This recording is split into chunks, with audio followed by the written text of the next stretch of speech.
You can execute a man. That's basic enough. But how do you execute time itself? When Detective Miles walked inside, it wasn't the victim's body that disturbed him. It was the sight of 100 clocks. All stopped working at exactly 12. It was raining on London for 3 days straight.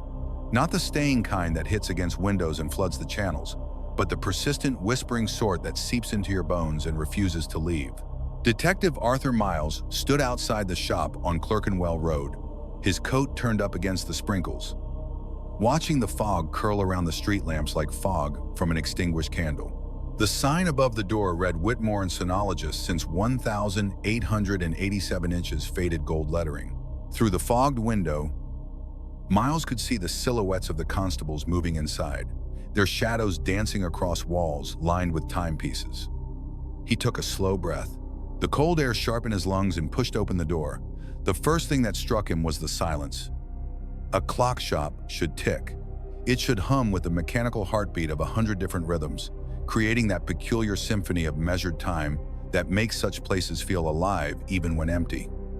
But Whitmore's shop was as quiet as a tomb. Miles stood in the doorway, rain dripping from the brim of his hat onto the worn floorboards, and listened to nothing at all. Detective Constable Pearson approached from the back of the shop, his young face pale in the gaslight. "We haven't touched anything, just as you asked." Miles nodded slowly, his eyes adjusting to the dim interior.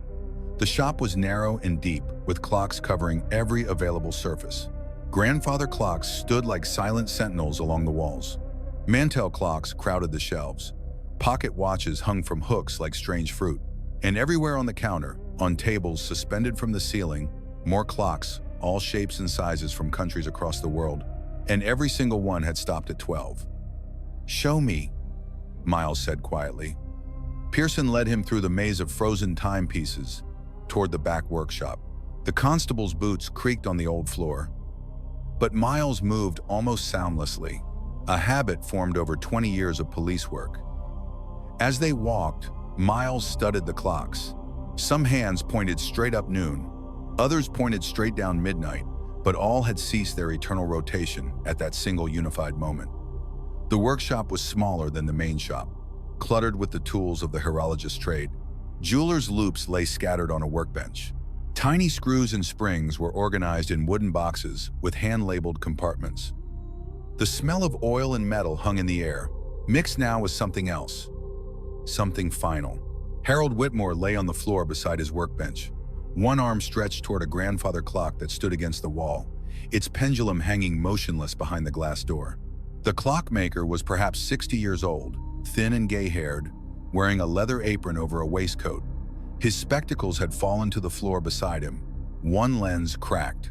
His eyes were open, staring at nothing, and his face held an expression that Miles had learned to recognize over the years. Not fear exactly, but profound surprise.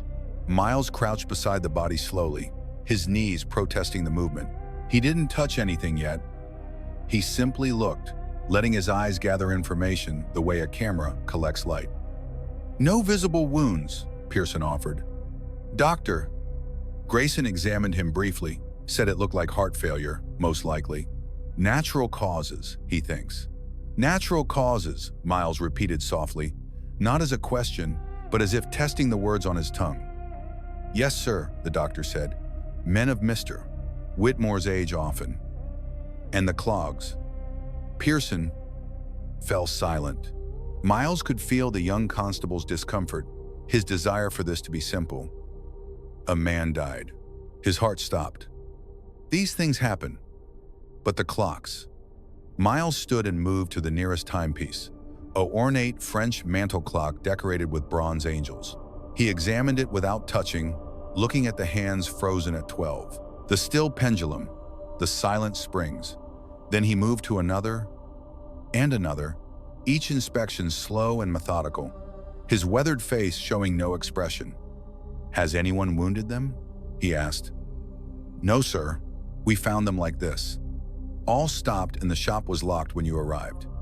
"Yes. The landlady from upstairs called us this morning when Mr. Whitmore didn't open at his usual time. She has a spare key. She's the one who found him." Miles walked back to the body, circling it slowly. Whitmore's hand, he noticed, was positioned as if reaching for something. The grandfather clock, or perhaps the shelf beside it, where a peculiar clock sat, a skeleton clock, its internal mechanisms visible through a glass dome, every gear and spring exposed, like the workings of a dissected insect. "Tell me about yesterday," Miles said. Pearson consulted his notebook. According to Mrs. Hewitt, the landlady, Mr. Whitmore kept regular hours open from 9 until 6. Yesterday was no different. She saw him leave at 6:15, locking up as usual. She heard nothing unusual during the night. No visitors, no sounds from the shop, none that she mentioned. Miles was silent for a long moment, his eyes moving from the body to the clocks to the workbench and back again. The workshop window looked out onto a narrow alley, rain streaming down the glass, distorting the brick wall beyond into abstract shapes. "Where's the son?" Miles asked suddenly. "So the sign says Whitmore and Son. Where is he?" Pearson flipped through his notes. "Ah, there is no son apparently. Or rather, there was James Whitmore, died in France. The war. Mr. Whitmore never changed the sign." Miles absorbed this information silently. A father who kept his dead son's name above the door, advertising a partnership that no longer existed. He filed the detail away with all the others, building a picture of Harold Whitmore. Piece by careful piece. "I'll need a list of everyone who had access to this shop," Miles said. "Customers, suppliers, friends, anyone who might have visited recently. Dr. Grayson seems quite certain it was natural causes, sir." The man's heart simply gave out. Miles turned to look at the young constable, his expression neutral, but his eyes sharp. "Do you know what a horologist does?" "Pearson makes clocks, so repairs them, maintains them, keeps time itself running. It's precise work, delicate. A man like Harold Whitmore would have wound these clocks regularly daily for many of them. It would have been habit automatic as breathing." Miles gestured to the silent timepieces surrounding them. Yet somehow, on the very night his heart decided to stop beating, every clock in his shop decided to stop ticking. All at the same moment, all at 12. Let the implication hang in the air like the fog outside. "What are the odds, Constable, that time itself decided to die along with its keeper?" Pearson opened his mouth, then closed it again. In the silence that followed, both men became aware of a sound they hadn't noticed before. The soft patter of rain on the window, each drop marking time in its own irregular rhythm. Miles pulled out his own watch, a simple, sturdy piece, the kind issued to police officers, and checked the time. 2:15. He wound it carefully, the familiar action grounding him, then returned it to his pocket. "Get me, Doctor. Grayson's full report," he said. "And I want to speak with the landlady again properly this time. Also, find out if Mr. Whitmore had any regular customers, anyone who came by frequently." "You think someone killed him?" Pearson's voice had dropped to a whisper, as if afraid the silent clocks might overhear. Miles looked around the shop one more time, his gaze moving slowly across the frozen faces, the still hands, the pendulums hanging like suspended judgment. "I think," he said carefully, "that when 100 clocks all agree on something, it's worth asking why." As evening descended, Miles remained in the shop after the others had gone. He'd sent Pearson to interview neighbors and gather information, while the body had been removed to the morgue for a more thorough examination. Now Miles stood alone among the silent timepieces, his presence seeming to disturb the stillness like a stone dropped into dark water. He lit the gas lamps himself one by one, filling the shop with a warm glow that made the shadows deeper by contrast. Then he began a methodical search, starting with the main shop and working his way toward the workshop. The cash register held a small amount of money, nothing missing. Pearson had verified the shop's ledger showed regular business, nothing unusual in the accounts. Repair jobs logged, payments recorded, all in a neat, precise hand that matched what Miles expected from a man who spent his life measuring minutes and seconds. In a drawer beneath the counter, Miles found a photograph in a tarnished silver frame. A younger Harold Whitmore stood beside a boy of perhaps 20, both in their Sunday best, both unsmiling in the formal style of the previous decade. The son, Miles assumed, James, the ghost whose name still hung above the door. He studied the photograph for a long moment before carefully returning it to its drawer. The workshop yielded more interesting findings scattered among the legitimate tools of the horologist's trade. Miles discovered several curious items. A collection of keys, none of which matched the shop's locks. A leather-bound journal filled with what appeared to be codes or cipher symbols in numbers and columns with no obvious meaning. And hidden in the bottom drawer of the workbench, wrapped in oiled cloth, a considerable sum of money in various denominations. Miles counted it slowly, nearly 200 pounds, far more than a struggling clock shop would typically hold. He sat in Whitmore's chair, the old wood creaking under his weight, and opened the journal again. By the flickering gaslight, he studied the entries, looking for patterns, dates, certainly numbers that might be sums of money, and those recurring symbols. A cross, a circle with a dot, a triangle, some kind of notation system. But for what? Outside, the rain intensified, drumming against the windows with renewed vigor. Miles barely noticed. His attention was divided between the journal and the peculiar skeleton clock on the shelf above the workbench, the one Whitmore had seemed to be reaching for when he died. Miles stood and examined it closely. The glass dome protected an intricate mechanism of brass and steel, every component visible. The craftsmanship was extraordinary. Unlike the other clocks, this one bore no CLOCKMAKER'S mark, no indication of its origin. And like all the others, it had stopped at exactly 12. But there was something else, a detail that had been nagging at the edge of Miles's consciousness since he'd first entered the shop. He looked at the skeleton clock's hands more carefully, comparing them to the hands on other timepieces throughout the shop. Some clocks showed 12 with both hands pointing straight up noon. Others showed 12 with both hands pointing straight down midnight. But this skeleton clock was different. Its hour hand pointed to 12 at the top, but its minute hand, he leaned closer. The minute hand was missing entirely. Miles stood very still, his mind working through the implications. A clock with no minute hand stopped at an hour. A shop full of stopped time.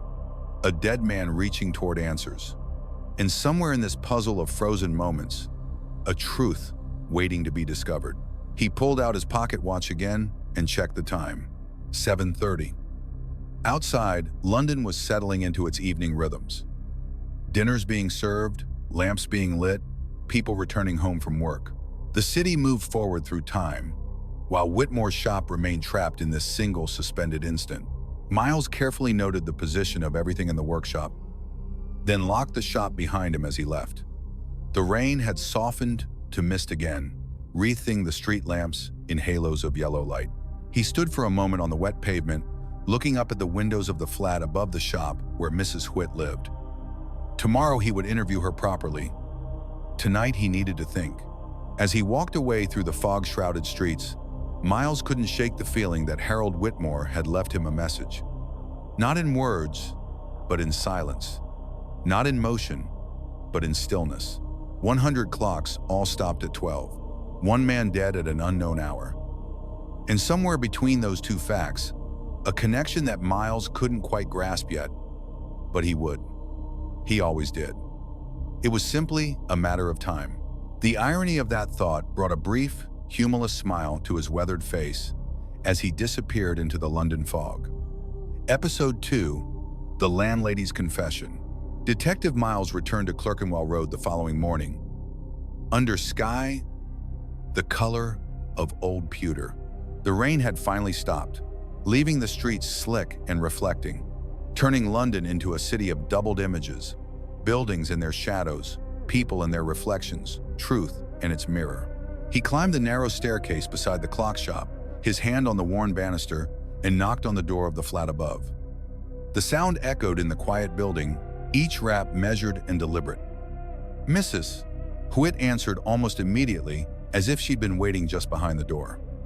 She was a woman in her 60s, neat and composed, with gray hair pinned back, in an unfashionable but practical style. Her dress was black morning clothes, Miles noted, though he wasn't certain if they were new or simply what she always wore. "Detective Miles," she said, her voice steady but quiet, "please come in." The flat was small and scrupulously clean, smelling of lavender and old wood. Lace curtains filtered the weak morning light, casting delicate shadows across the furniture. Everything was in its place, orderly and calm, the home of someone who valued predictability in an unpredictable world. Mrs. Hewitt led him to a sitting room where tea had already been prepared, A pot covered with a quilted cozy, 2 cups on saucers, a small plate of biscuits that looked homemade. She poured without asking, her movements precise and economical.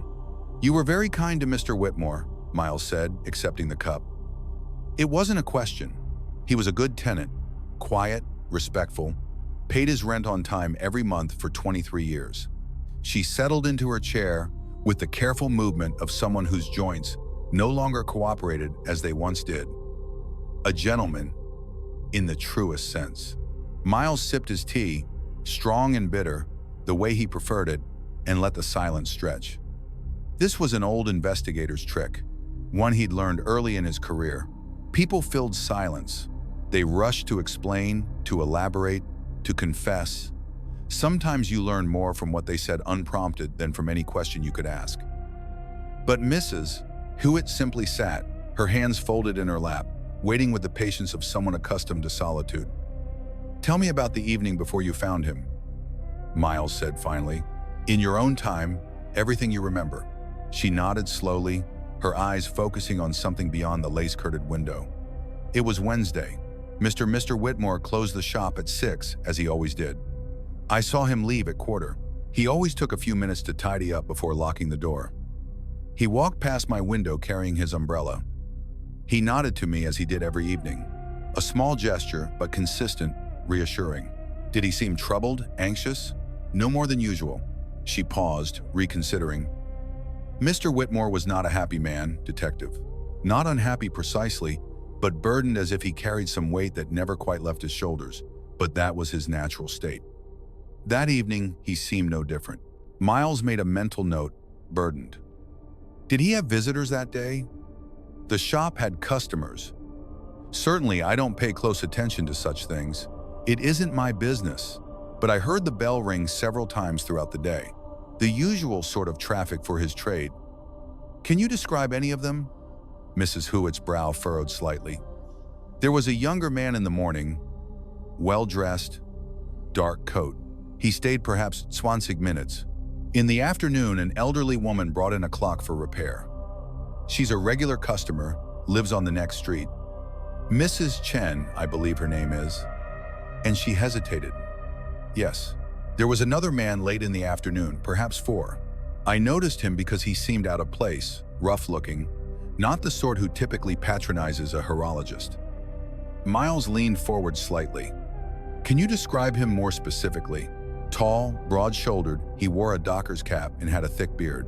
His coat was patched at the elbows. He was inside for only a few minutes.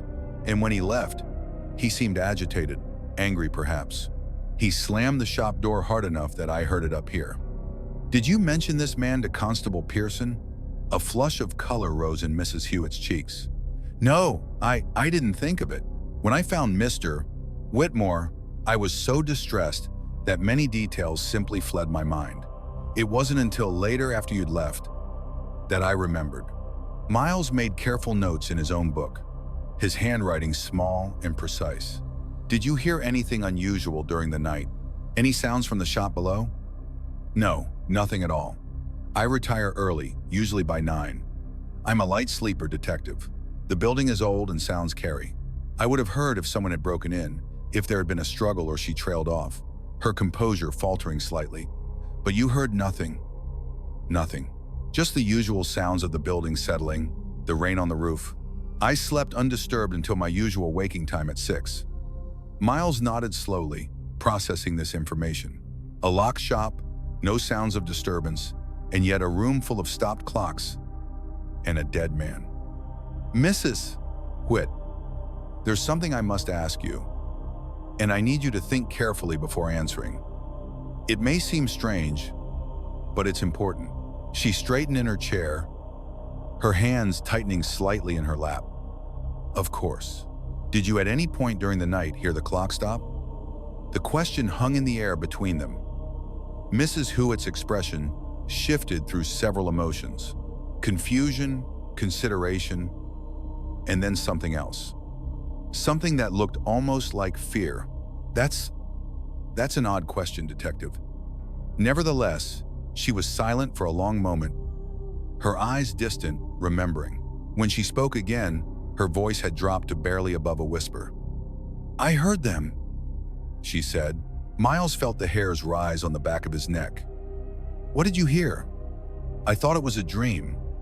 I must have been dreaming." She looked at him directly now, her eyes searching his face as if seeking reassurance.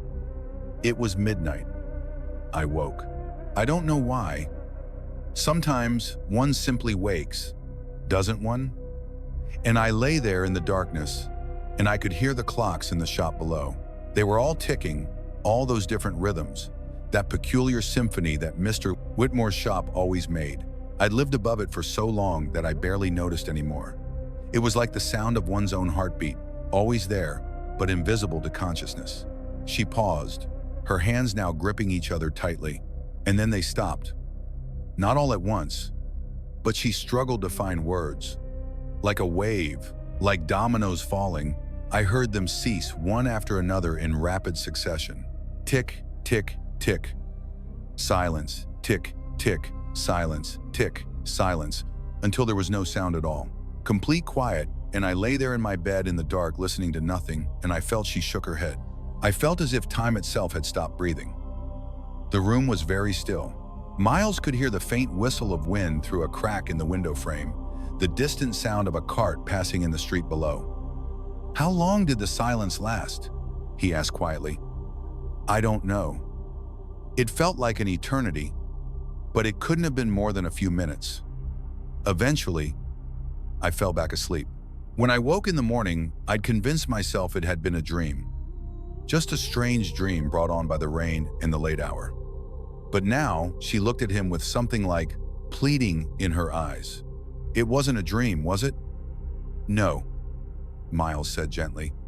"I don't believe it was." Mrs. Hewitt stood abruptly and walked to the window, her arms wrapped around herself despite the warmth of the room. "What does it mean, Detective? How could all those clocks simply stop at once? It isn't natural. It isn't possible." Miles rose and joined her at the window. Below, Clerkenwell Road was coming to life.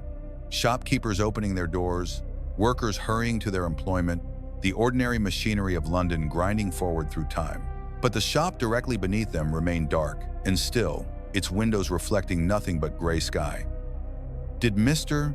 Whitmore have any enemies?" Miles asked. "Anyone who might have wished him harm?" Mrs. Hewitt turned from the window, her face troubled. "Enemies? No, I wouldn't say. He was a solitary man, Detective. He kept to himself. After his son died in the war, he seemed to withdraw from the world. He worked, he slept, he worked again. That was his life. I don't believe he had enemies because I don't believe he had anyone at all. The rough-looking man who visited yesterday. You said he seemed angry when he left." "Yes, but I couldn't say why.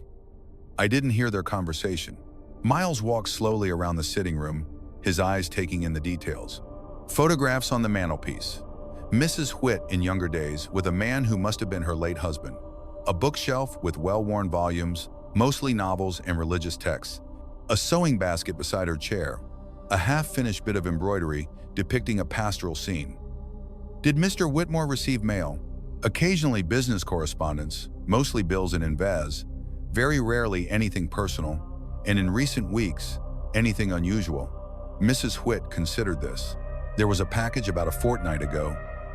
Brown paper tied with string, delivered by a messenger boy, not through the regular post. Mr. Whitmore took it inside the shop immediately. I thought nothing of it at the time. Customers sometimes sent clocks to him for repair that way. Did you see the package again? Did he carry it out or did he keep it in the shop? I never saw it again. I assumed it was still downstairs somewhere. Miles made another note. A package delivered privately, hidden money in a drawer, a coded journal, the rough man who left angry. The pieces were accumulating, but they didn't yet form a coherent picture. Mrs. Hewitt, I'll need to search the shop more thoroughly. With your permission, of course. You have it naturally. Whatever helps you understand what happened to poor Mr. Whitmore. She paused. Do you truly believe someone killed him? Detective? Miles turned to face her fully. In the filtered light from the window, her face looked older, more fragile. A woman who had lived above a shop for 23 years. hearing the constant tick of measured time, sleeping to its lullaby, until one night that lie stopped. "I believe," he said carefully, "that Harold Whitmore died at midnight. I believe that something happened in that shop, something deliberate and calculated that stopped every clock at precisely the moment of his death. Whether that something was murder in the legal sense, I cannot yet say, but someone wanted those clocks stopped. Someone wanted to send a message or hide a truth, and I intend to discover who and why." He moved toward the door, then paused. "One more question. Did Mr. Whitmore ever speak to you about his work, about any particular clock or project?" Mrs. Hewitt shook her head. "He was not a talkative man. In 23 years, we might have exchanged 1,000 words in total. Pleasantries about the weather, inquiries about health, nothing of substance," she hesitated. "Although, yes. About a month ago, I passed him on the stairs. He was coming up from the shop and he seemed distracted. When I greeted him, he looked at me as if he didn't recognize me for a moment. Then he said something odd. He said, 'Mrs. Whit, do you believe that some debts can never be paid?' I told him I didn't understand, and he simply shook his head and continued down the stairs. I thought perhaps he was having financial troubles, but he never mentioned it again." Miles committed this to memory, debts, burdens, codes, and hidden money. A son dead in France, a father who couldn't let go. "Thank you, Mrs. Hewitt. You've been very helpful. I'll be downstairs if you need me." He descended the narrow staircase slowly, his mind turning over the conversation. At the shop door, he paused and looked at the sign above. "Whitmore and Son," faded gold letters announcing a partnership with a ghost. Inside, the shop was exactly as he'd left it. Silent, still waiting. Miles stood in the center of the room, surrounded by stopped clocks, and closed his eyes. He listened to the silence, trying to imagine what Mrs. Hewitt had heard, the wave of cessation moving through the shop like darkness falling. Tick, tick, tick. Silence. Why would someone stop all the clocks to hide the time of death? But that made no sense. The coroner could determine that independently to send a message. But to whom? Or perhaps? Miles opened his eyes and looked at the skeleton clock in the workshop. The one with the missing minute hand. The one Whitmore had been reaching for when he died. Perhaps the stopped clocks weren't hiding the time of death. Perhaps they were pointing to it. He pulled out his watch 10 inches the morning, wound it carefully, and got to work. Episode 3. The Hidden Mechanism. The search began with methodology. Detective Miles had learned long ago that hasty investigations yielded hasty conclusions, and hasty conclusions led to injustice. So he started at the front of the shop and worked his way backward, examining every surface, every shadow, every place where a secret might hide. The main shop revealed little at first. Customer records were meticulously kept in a ledger behind the counter. Names, addresses, clocks received, repairs completed, payments rendered. Miles copied several names into his notebook, focusing on recent entries and any that appeared repeatedly. Mrs. Chen. The elderly woman Mrs. Hewitt had mentioned appeared often. A Mr. Hartley had brought in 3 different timepieces over the past 6 months. And there 2 weeks ago, an entry that gave Miles pause: special commission HB £50 deposit received. £50 was a considerable sum for clock repair. The initials HB meant nothing to him yet, but he underlined them in his notes. The clocks themselves told their own stories. Most were common enough. Mantel clocks from middle-class homes, pocket watches in need of new springs, anniversary clocks under glass domes. But scattered among them were pieces of considerable value. A Louis XV gilt bronze clock that must have cost a small fortune new. An English bracket clock with an elaborate moon phase display. A Japanese pillar clock with delicate brushwork depicting cranes in flight. Why would someone of modest means like Whitmore have such valuable pieces in his shop? Repairs certainly, but the ledgers showed no corresponding entries for several of them. Either the paperwork was elsewhere, or these clocks had arrived through channels Whitmore hadn't documented. Miles moved into the workshop as the morning light strengthened outside, casting long rectangles across the cluttered workbench. He worked slowly, opening every drawer, examining every tool, feeling along the undersides of surfaces for anything hidden or attached. The journal he'd found the previous evening yielded no new insights in daylight. The symbols and numbers remained cryptic, though certain patterns emerged. The entries seemed to be organized by date, spanning the past 3 years. Some dates had multiple entries, others none, and always those recurring symbols. The cross, the circle with a dot, the triangle. The hidden money troubled him. £200 was more than a year's earnings for a shopkeeper like Whitmore. Where had it come from? Why hide it rather than deposit it in a bank? Miles was examining the skeleton clock. That peculiar timepiece with its exposed mechanism and missing minute hand, when he noticed something he'd missed before. The wooden base on which it sat seemed slightly too thick, as if there might be a hollow space within. He lifted the glass dome carefully and set it aside, then attempted to lift the clock itself. It didn't move. The base was fixed to the shelf. No, not fixed, locked. Miles knelt to examine the shelf more closely. There, nearly invisible in the shadow beneath the wooden lip, was a small keyhole. His pulse quickened slightly, though his expression remained calm. He'd learned not to get excited by discoveries until he understood what they meant. The collection of mysterious keys from Whitmore's drawer lay on the workbench. Miles retrieved them and began testing each one systematically. The third key slid into the lock with a soft click. When he turned it, something inside the shelf mechanism released, and the entire base of the skeleton clock rotated on a hidden pivot, revealing a compartment beneath. Inside lay 3 items: a leather portfolio tied with ribbon, a small wooden box, and a photograph. Miles carefully removed each item and laid them on the workbench under the cold light from the workshop window. The photograph was old. The sepia tones faded, the edges worn from handling. It showed a group of young men in military uniforms standing in front of a building that had been damaged by artillery fire. Miles counted 7 men, all in their 22nd, all wearing the haunted expressions of soldiers who had seen too much. On the back, written in pencil in a neat hand, France, 1916, the borrowed Time Brigade. One of the young men had an X marked above his head in ink. Miles studied the face, leaned serious with eyes that seemed to look through the camera rather than at it. This must be James Whitmore, Harold's son, the boy from the photograph downstairs, now a man facing death in the trenches of France. Miles set the photograph aside and untied the ribbon securing the leather portfolio. Inside were papers, official documents, letters, and what appeared to be contracts. He spread them out carefully, his experienced eye scanning for relevant information. The first document was a death certificate. James Robert Whitmore, age 23, killed in action near Arras, April 1917. Cause of death: artillery bombardment. Miles had seen hundreds of such certificates during his career.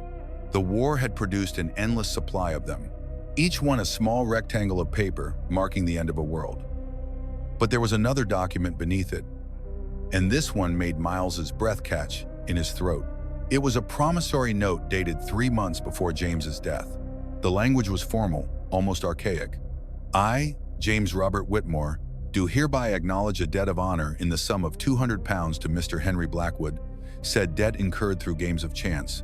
I promise to repay this sum with interest at 10% per annum within 6 months of the cessation of hostilities or upon my return to England, whichever comes first. Should I fail to repay this debt, shall pass to my father Harold Whitmore and his descendants in perpetuity. £200, the exact amount Miles had found hidden in the workshop drawer, and the initials H.B. Henry Blackwood. Miles read the document twice more slowly, letting its implications settle into his understanding like sediment in still water. A gambling debt from the war, a son who died before he could repay it, a father who inherited the burden. But that was 9 years ago. Why would Blackwood wait until now to collect? Unless Miles opened the wooden box. Inside, nestled in velvet, was a pocket watch of extraordinary craftsmanship. Gold case, white enamel face, Roman numerals in black. But it was the inscription on the inside of the case that drew Miles's attention to Henry Blackwood for services rendered 1914. He held the watch up to the light, examining it closely. The mechanism was visible through a crystal set into the back, a complex arrangement of gears and jewels that spoke of Swiss or German manufacturer. Expensive. very expensive, and recently repaired. Miles could see fresh oil on the pivots, new polish on the case. This then was the special commission from 2 weeks ago. Henry Blackwood had brought his watch to Harold Whitmore for repair, and somehow during that transaction, something had gone wrong, terribly wrong. Miles set the watch down carefully and turned his attention to the remaining papers in the portfolio. Most were letters written in various hands spanning several years. He read them one by one, piecing together a story. Letters from creditors politely requesting payment of James's debts, letters from former Army comrades offering condolences, and letters from Henry Blackwood himself, growing progressively less polite over the years. The most recent letter was dated 1 month ago. Whitmore, my patience is exhausted. You have had 9 years to settle your son's debt of honor. I require payment in full by the end of October, or I shall take measures that you will find most disagreeable. The debt must be paid. Some obligations transcend death. HB, end of October. That was this week. Miles leaned back in Whitmore's chair, his mind working through the chronology. A debt incurred in 1916, a son killed in 1917, a father who inherited the burden and spent 9 years trying to pay it back. And finally, 2 weeks ago, the creditor arrived in person, bringing his expensive pocket watch for repair. Had it been a peace offering, a final demand, or something else entirely? The rough-looking man Mrs. Whit had seen arguing with Whitmore, could that have been Blackwood or someone working for him? Miles stood and walked to the window, looking out at the narrow alley behind the shop. The walls were brick, old, and stained with soot and time. A cat picked its way carefully along the top of a fence, its movements precise and unhurried, life continuing its ordinary rhythms, while Miles stood in this room of stopped time, trying to understand what had happened here. He turned back to examine the skeleton clock more carefully. Why this particular hiding place? Why a clock with no minute hand? Miles studied the exposed mechanism. Every gear was visible. Every spring and pivot laid bare like the anatomy of time itself. And there, near the base, he noticed something odd. A gear that seemed to serve no function in the normal operation of the clock. It connected to nothing, meshed with no other component, simply sat there like a vestigial organ. He reached out carefully and touched the gear. It rotated freely independently of the rest of the mechanism, and as it turned, he heard a soft click from somewhere inside the base. Another compartment. This one was smaller, barely large enough to contain the single item inside. A small glass vial stoppered with cork containing a clear liquid. Miles lifted it carefully, holding it up to the light. The liquid was viscous, slightly oily in appearance. There was no label, no indication of what it might be. But Miles had been a detective for 20 years.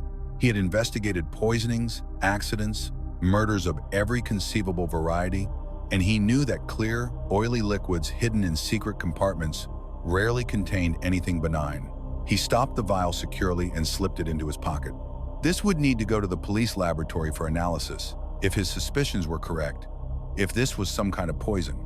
But that raised more questions than it answered. If Whitmore had been poisoned, who had administered it, and why would he keep the poison itself hidden in his own workshop? Unless he hadn't been the victim at all, unless he'd been preparing to become the perpetrator. Miles walked slowly back to the main shop, his mind turning over possibilities. The afternoon light was fading now, though it was barely past 2. Winter was approaching, and London's days were growing shorter. The darkness arriving earlier each evening like an impatient guest. He stood among the silent clocks again, looking at their frozen faces, all stopped at 12, all marking the same moment, not hiding the time of death he'd thought earlier, pointing to it. But what if they were doing neither? What if they were marking something else entirely? A debt that came due at midnight, a reckoning that arrived at the 12th hour. Miles pulled out his own watch and wound it carefully, the familiar action grounding him in the present moment. 2:15. He had perhaps 3 more hours of decent light to continue his investigation. He needed to find Henry Blackwood. He needed to identify the rough-looking man who'd argued with Whitmore. He needed to determine what was in that vial. And he needed to understand why a skilled horologist surrounded by timepieces marking every moment would choose to stop them all at once. The shop bell rang suddenly, making Miles turn. A young constable stood in the doorway, rain dripping from his cape onto the floor. "Detective Miles, Constable Pearson sent me. He's located the man you were looking for, the one who visited the shop yesterday afternoon. Henry Blackwood. He's at the Savoy Hotel." Miles felt a slight quickening in his chest, though his expression remained neutral. "Is he cooperating?" "He's agreed to speak with you, sir," but the constable hesitated. "But what?" "He says he was nowhere near this shop when Mr. Whitmore died. Says he has witnesses who can place him elsewhere. And sir, he seems very eager to prove it." Miles nodded slowly. In his experience, people who were eager to prove their innocence were often the most interesting to interview. The guilty ones usually remained silent or fled. It was the ones with something to hide, but not the thing you suspected, who rushed to offer alibis and explanations. "Tell Constable Pearson I'll meet him at the Savoy within the hour, and send word to Dr. Grayson that I need to see his full autopsy report as soon as possible." The young constable saluted and hurried back out into the darkening afternoon. Miles remained in the shop a moment longer, looking around at the frozen faces, the still hands, the suspended pendulums. "What were you trying to tell me, Mr. Whitmore?" he said quietly to the empty air. "What message did you leave in all this silence?" The shop offered no answer. But then Miles hadn't really expected one. The dead spoke only through the evidence they left behind. The physical traces of their final moments, the objects they valued, the secrets they tried to keep or tried to reveal. Harold Whitmore had surrounded himself with devices for measuring time. He had lived his life by precision and regular intervals, by the steady tick of gears and the predictable swing of pendulums, and in his final act, he had stopped it all. That had to mean something. Miles locked the shop carefully behind him and stepped out into the street. The afternoon had grown colder, and the first hints of evening fog were beginning to gather in the low places, pooling in alleys and doorways, like something waiting to be born. As he walked toward the main road to hail a cab, Miles's hand went unconsciously to his pocket, feeling the shape of the small glass vial through the fabric. Clear liquid, viscous, oily, and somewhere in the city, Henry Blackwood was waiting to tell his story. The game, as they said, was afoot. Episode 4, The Savoy Interview. The Savoy Hotel rose from the Strand like a monument to a different world. A world of wealth and leisure that seemed to exist in defiance of the gray London evening gathering around it. Detective Miles stepped from the cab into the golden glow of the entrance, his worn coat and weathered face marking him immediately as someone who didn't belong in such surroundings. The doorman regarded him with practiced discretion, the kind that managed to be both welcoming and vaguely disapproving at once. Miles showed his credentials without being asked, and the man's expression shifted to something more accommodating. "Detective Miles, sir, Mr. Blackwood is expecting you in the river room. I'll have someone escort you." Miles followed a liveried porter through corridors of almost oppressive luxury, thick carpets that swallowed sound, gilt mirrors that multiplied the chandelier light into infinity. The scent of expensive perfume and cigar smoke hanging in the air like invisible silk. This was a place where 200 was pocket change, where gambling debts from the war were merely unfortunate inconveniences rather than life-destroying burdens. The river room overlooked the Thames, though the gathering darkness and fog rendered the view more atmospheric than scenic. Constable Pearson stood near the entrance, looking uncomfortable in his uniform among the well-dressed hotel guests. He straightened when he saw Miles approaching. "Sir?" "He's at the corner table. Been here since I arrived, quite calm about the whole thing." Miles nodded and turned his attention to the man seated by the window. Henry Blackwood was perhaps 50 years old, well-built, and immaculately dressed in a suit that probably cost more than Miles earned in 3 months. His hair was dark with distinguished threads of silver at the temples, and he wore a small, neat mustache in the style popular among men who'd served as officers in the war. He sat with the posture of someone accustomed to command, one hand resting on the white tablecloth, the other holding a glass of what appeared to be scotch. He looked up as Miles approached, and his eyes, pale gray, sharp and assessing, met the detective's without flinching. "Detective Miles, I presume. Please sit down. Can I offer you a drink? The scotch here is excellent." "No, thank you." Miles settled into the chair opposite, his movements deliberate and unhurried. He took out his notebook and pencil, placing them on the table between them like chess pieces. "I appreciate your willingness to speak with me, Mr. Blackwood. I should think speaking with you is in my best interest, considering the alternative. Blackwood's voice was cultured with a particular accent of someone educated at one of the better schools. When a constable appears at one's hotel, asking questions about a dead man, one doesn't refuse to cooperate. That would look rather suspicious, wouldn't it? You know why I'm here then? Harold Whitmore. I heard about his death this morning. Read it in the Times. Heart failure, the paper said, natural causes. And yet here you are, asking questions. Blackwood took a sip of his scotch, his expression thoughtful, which suggests that perhaps the death wasn't quite as natural as reported. Miles studied the man across from him. Blackwood's manner was confident but not defensive, curious but not anxious. Either he was innocent or he was an accomplished actor. 20 years of interrogations had taught Miles that the two could be difficult to distinguish. When did you last see Mr. Whitmore? 2 weeks ago, Tuesday afternoon around 4, I brought him my watch. Blackwood pulled a gold pocket watch from his waistcoat, the same one Miles had found in the hidden compartment for repair. The balance spring needed adjustment. Whitmore was known to be skilled with complicated mechanisms, and that was the extent of your visit, a simple repair transaction. Blackwood's expression flickered just slightly with something that might have been regret or perhaps resignation. No, that wasn't the extent of it. Miles waited, letting the silence work for him. I suppose you found the promissory note, Blackwood said finally. James Whitmore's gambling debt, £200, 9 years overdue. I have. Then you understand the situation. James borrowed money from me in France. 1916 it was. We were in the same battalion for a time. Young men far from home, facing death every day, trying to forget what we'd seen and what we might yet see. Cards and dice were popular diversions. James was not skilled at games of chance. He accumulated debts, to you, among others. But I was the only one who insisted on a promissory note. I was already thinking ahead, you see, already planning for survival. Others spent their pay on wine and women, assuming they'd die before any debts came due. I was more practical. He said the word without pride or shame, simply as a statement of fact. And when James died, I had a piece of paper that said his father owed me £200, which I fully intended to collect. Blackwood met Miles's gaze directly. I know how that sounds. Detective, heartless, predatory, but I lost money in those card games too. Money I couldn't afford to lose. The debt was legitimate. Miles made a note. You've been collecting for 9 years. Attempting to collect. Harold Whitmore was resistant.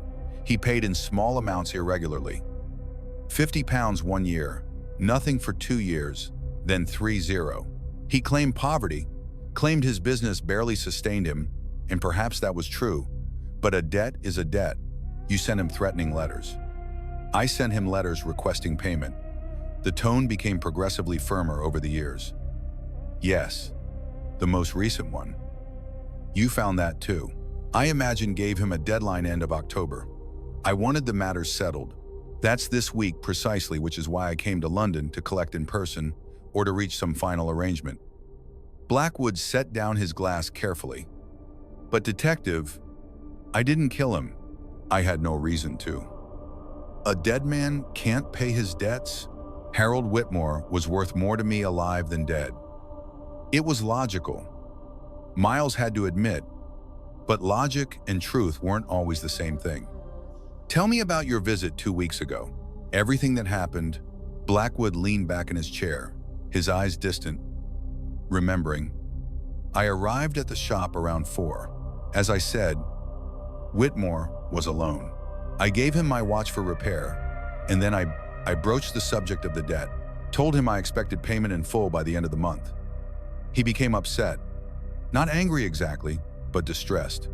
He said he didn't have the full amount, that I was asking the impossible. How did you respond?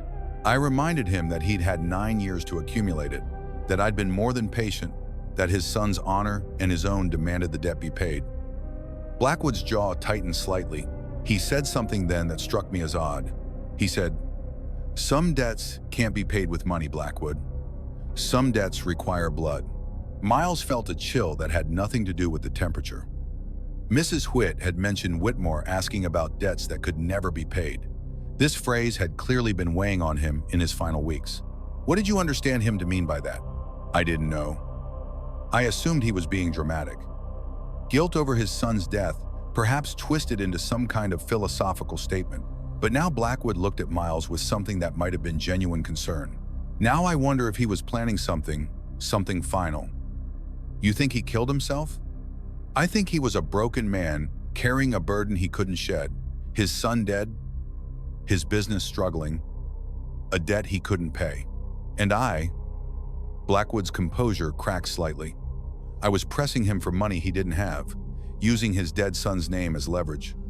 Perhaps I pushed him too far. Did anyone else know about this debt? About your visit to the shop? No one. I handle my own affairs privately. What about your associates? Did you travel to London alone? I came alone. Yes. I'm staying here at the Savoy, have been for the past 2 weeks. Miles made careful notes. You said you have witnesses who can confirm your whereabouts the night Whitmore died. Wednesday night between the hours of 9:00 p.m. and 1 a.m. I do. I was at dinner with business associates at the hotel restaurant until 10. Then I retired to the smoking room with 2 gentlemen, Lord Peaton and his son, until well past midnight. We were discussing an investment opportunity. The hotel staff can confirm it, as can Lord Peaton himself. I can provide their details. It was a solid alibi, assuming it checked out. Too solid perhaps, but no. Miles had learned not to be suspicious of alibis simply because they were good. Sometimes innocent people simply were where they said they were. Tell me about the borrowed time brigade. Blackwood's reaction was immediate and visceral. His face palled and his hand tightened on his glass so forcefully that Miles half expected it to shatter. Where did you hear that name? I found a photograph. 7 men in France. 1916. The caption mentioned the borrowed time brigade. I assume it was some kind of informal unit designation. Blackwood was silent for a long moment, staring past Miles toward the fog-shrouded river beyond the window. When he finally spoke, his voice had changed. Quieter now, stripped of its earlier confidence. It wasn't a designation, it was a pact. What kind of pact? The kind young men make when they're facing death and trying to find meaning in chaos. Blackwood finished his scotch in one swallow and signaled for another. There were 7 of us. We'd all survived situations where we should have died, near misses with artillery, failed attacks, ambushes we somehow walked away from. We started to believe we were protected somehow, that we'd been given borrowed time, and James Whitmore was one of you. James was one of us.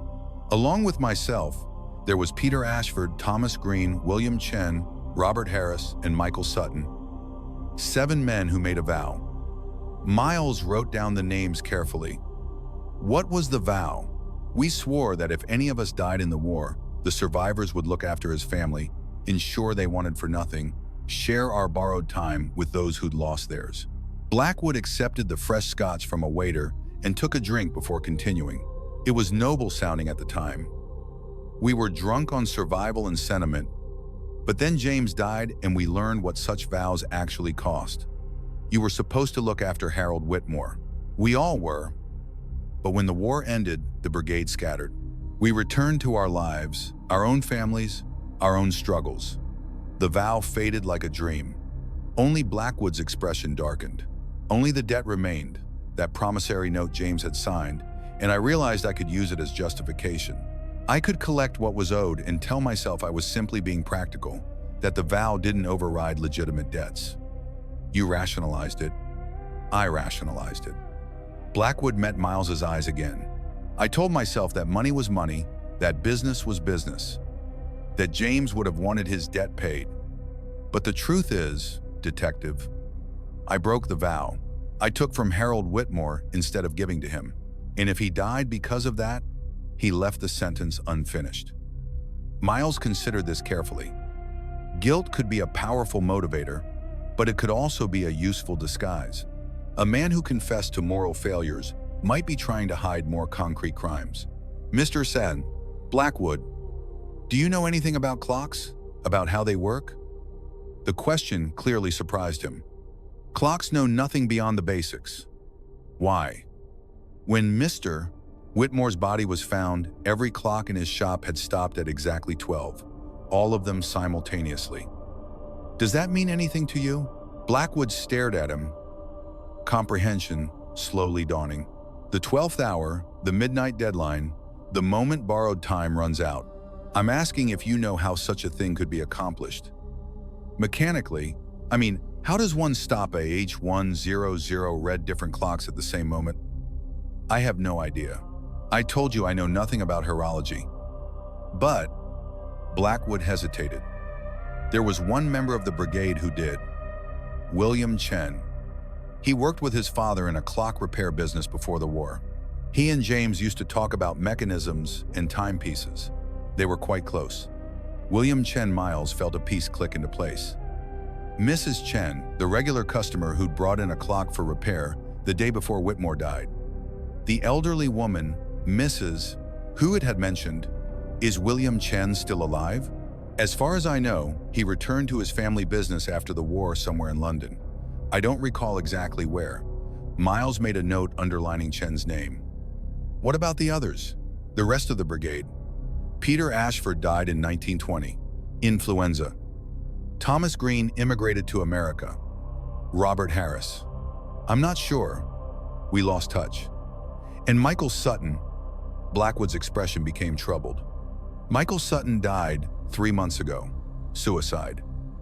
He jumped from a bridge into the Thames. The room seemed to grow colder. Miles could hear his own heartbeat, steady and measured, marking time while his mind raced ahead, connecting pieces. Do you know why he killed himself? No, I hadn't spoken to him in years. I only learned about it from a newspaper article. The coroner ruled it suicide. No suspicious circumstances. What was his connection to Whitmore? Had they stayed in contact after the war? I don't know. As I said, the brigade scattered. For all I know, I was the only one who maintained any contact with Harold at all, and that was only because of the debt. Miles studied Blackwood's face, looking for deception, for calculation, for anything that might reveal whether this man was a murderer or simply a catalyst. But all he saw was a weary, well-dressed man who'd lived through a war and come home carrying weights that money and status couldn't lighten. Mr. Blackwood, I'll need you to remain in London for the time being, and I'll need those witness details confirmed. Of course, whatever you need. Blackwood stood as Miles rose to leave. Detective, one more thing. When you find out what happened, when you know the truth, will you tell me? I need to know if my actions contributed to his death. Miles regarded him for a moment. Why? Because if I broke the vow badly enough that it cost Harold his life, then I need to know. I need to face it. Some debts, as Harold said, can't be paid with money. He paused. Perhaps they require blood after all. Miles left him there by the window, silhouetted against the fog-shrouded river. A man surrounded by luxury but looking utterly alone. Outside, the evening had fully descended, and London's street lamps created islands of light in the gathering darkness. Constable Pearson fell into step beside Miles as they walked toward the Strand. What do you think, sir? Is he our man?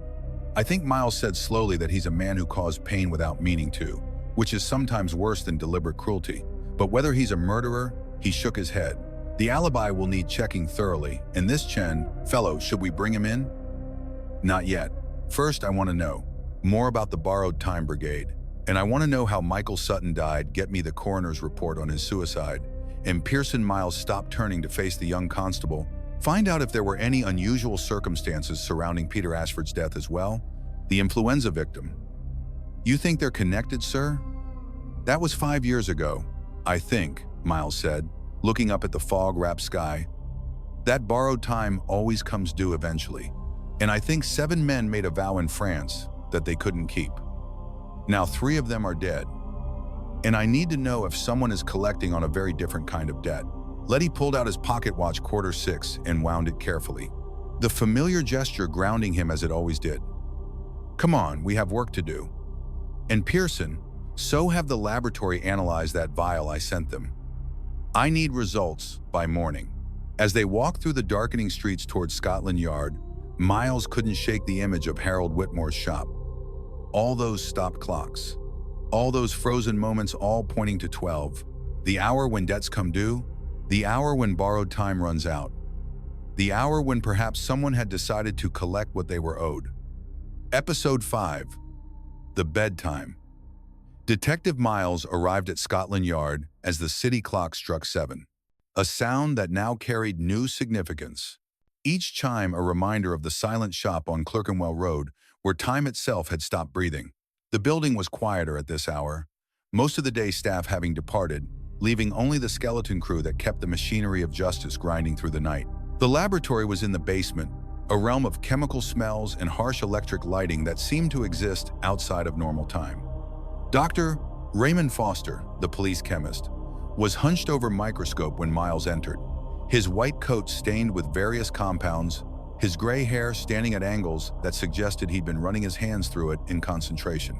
Miles, I was expecting you," Foster straightened, removing his spectacles to clean them on his coat, a gesture that only redistributed the smudges rather than eliminating them. "Your mysterious vial. Quite interesting, actually." "What is it?" Foster walked to a bench where the vial sat among various test tubes and beers, looking innocuous under the bright lights. "It's a compound I haven't seen in years. Not since the war, actually. A sedative, very potent, derived from morphine, but chemically modified. The Germans used it in field hospitals, called it Demlaf, twilight sleep, induces a state of deep unconsciousness within minutes." Miles felt something cold settle in his chest. Lethal. Not in small doses, but in sufficient quantity, combined with certain conditions. Pre-existing heart problems, for instance, it could certainly prove fatal. The death would appear natural, especially if no one was looking for it. The compound breaks down in the body relatively quickly, leaving minimal trace. How quickly? 12 to 18 hours. After that, standard autopsy procedures would likely miss it unless specifically testing for morphine derivatives. Miles thought of Harold Whitmore's body, found Thursday morning, likely dead since Wednesday midnight, nearly 36 hours before the autopsy. Would there be any trace left now? Possibly if I knew what to look for, which I do now. Thanks to your vial, I could run more specific tests on the tissue samples. But Miles Foster fixed him with a serious look. If this was used to kill Whitmore, it wasn't self-administered. The dose required would render someone unconscious almost immediately. Someone else would have had to give it to him. How injection could be, or it could be ingested, mixed in tea or coffee. Perhaps the taste would be bitter but could be masked with sugar or honey. Miles thought of the shop, silent and locked. No signs of struggle, no signs of forced entry. How long would someone remain unconscious? Depends on the dose. Anywhere from a few hours to indefinitely if the heart gave out under the strain. And during that time, they would be completely unaware, unable to wake completely. It's why they called it twilight sleep. The patient exists in a state between sleep and death. No dreams, no awareness, no memory. If they wake, just absence. Miles stood silently, processing this information. A man rendered unconscious, unaware of his own dying. Was that mercy or cruelty? And who had decided that Harold Whitmore's time had run out? "I'll need you to re-examine the tissue samples." Miles said, "Look for this compound specifically. Already started. I should have results by morning." "Good. And Foster, this compound. Where would someone obtain it now? Surely it's not available commercially." "No, it was never approved for general use. Even during the war. Too unpredictable, too dangerous." But Foster hesitated. There were stores of it, medical supplies brought back by returning soldiers, field doctors, that sort of thing. Most was destroyed or returned to military custody, but some inevitably slipped through. If you knew where to look, if you knew what you were looking for, someone with medical training could acquire it, or someone with military connections, or someone who'd worked in field hospitals during the war. Miles thanked Foster and climbed the stairs back to the main floor, his mind turning over possibilities. The borrowed time brigade, 7 men who'd survived the war. How many of them would have had access to military medical supplies? Constable Pearson was waiting in Miles's office, sitting at the small desk with papers spread before him, the lamplight casting shadows across his earnest young face. "Sir, I have the information you requested about Michael Sutton's death." Miles settled into his chair, suddenly aware of how tired he was. The day had been long, and the night promised to be longer. "Tell me." Pearson consulted his notes. Michael James Sutton, age 31, jumped from Waterloo Bridge on the night of July 14th.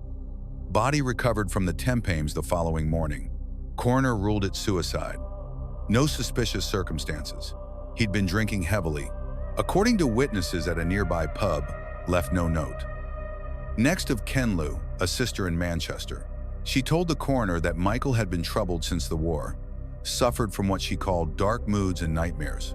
She wasn't surprised by the suicide, said she'd been expecting something like it for years. Miles nodded slowly. Shell shock, they called it during the war. Battle fatigue. The invisible wounds that didn't heal when the guns stopped firing. Did he have any connection to Whitmore after the war? Any correspondence? Any visits? Not that I could determine, but sir. Pearson pulled out another sheet. I did find something interesting. 2 weeks before his death, Michael Sutton received a package. Brown paper tied with string delivered by messenger. His landlady remembered it because Sutton seemed upset after receiving it. Agitated, he went out that same evening and didn't return until late, very drunk. Miles felt the pieces shifting, rearranging themselves. A package like the one Whitmore received. Yes, sir. I thought the same thing. Did the landlady see what was in it? No. But she said after Sutton's death, when she was clearing out his room, she found a pocket watch on his dresser. Said it was strange because Sutton never wore a watch. Said he'd had enough of military time. A pocket watch. Miles leaned forward. Did she still have it? No, sir. She gave it to Sutton's sister along with his other effects, but she described it gold with an inscription. She couldn't remember the exact words, but she thought it mentioned something about time. Miles stood and walked to the window, looking out at the gaslit street below. A hansom cab passed, its horse's hooves clicking against the cobblestones with mechanical regularity. Time measured in hoofbeats, in heartbeats, in the swing of pendulums that suddenly stopped at midnight. What about Peter Ashford, the one who died of influenza in 1920? Pearson flipped through more papers. Peter Ashford, age 28, died at home in Brighton, November 1920. Doctor certified cause of death as influenza. There was an outbreak that year. He was buried in the local cemetery, survived by his parents and a younger brother. Anything unusual about the circumstances? Not according to the official records, but sir, I took the liberty of contacting the Brighton Constabulary, asked if they had any notes in their files. Pearson pulled out a telegram. They wired back this afternoon. Said there was one odd detail the local doctor mentioned. Ashford had seemed to be recovering, was actually improving when he suddenly took a turn for the worse. Died in his sleep overnight. The doctor was surprised, said it wasn't the typical progression of the illness. Died in his sleep unexpected.